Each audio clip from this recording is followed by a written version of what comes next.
ఈ దినం తెరవబడును గాక. ఆమేన్. మూయబడిన ఉద్యోగ ద్వారం యేసు నామములో తెరవబడును గాక. మూయబడిన ఆశీర్వాదపు ద్వారం యేసు నామములో నా దేవుడు తెరుచును గాక. చెప్దాం ఆమేనని. ఆమేన్. అయితే దేవుడు మన ప్రార్థనకు జవాబు ఇవ్వాలంటే త్యాగపూరితమైన మనస్సును దేవుడు చూస్తాడు. నేను ఎప్పుడు చెప్తా కదా, ఓ యవనస్తుడు బుల్లెట్ అడుగుతున్నాడు. బుల్లెట్ అడిగేటప్పుడు దేవుడు ఉద్దేశం చూస్తాడు. వీడికి బుల్లెట్ ఎందుకు?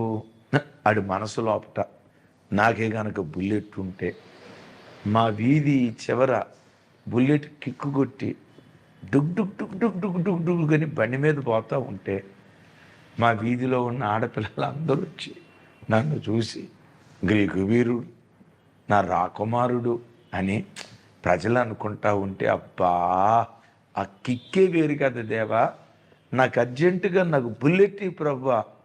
వీడి ఆలోచనతో ప్రార్థన చేశాడు అనుకో, ఆడుకున్న సైకిల్ కూడా తీసేస్తాడు దేవుడు. అట్లా కాకుండా దేవా ఒక వాహనం ఉంటే కుటుంబ సమేతంగా నీ మందిరానికి వెళ్తానయ్యా. వాహనం ఉంటే ఒక ఆదివారం కాదయ్యా, వీక్లీ ప్రేయర్స్ అప్పుడప్పుడు సువార్త కోటికలు పెడితే వెళ్తానయ్యా. నా వాహనాన్ని నీ పరిచర్యకు వాడతానయ్యా అని ప్రార్థించి అద్భుతాలు చూడటానికి దేవుడు కృప చూపిస్తాడు. ఆమేన్. ప్రభా నాకు మంచి జీతం పెంచు, అడుగు, తప్పులేదు. మంచి హైక్ అడుగు, తప్పులేదు. ఎందుకు హైక్ ఇవ్వాలి? దశంభాగంతో ఆపనయ్యా, 20% నీ సేవకిస్తానయ్యా.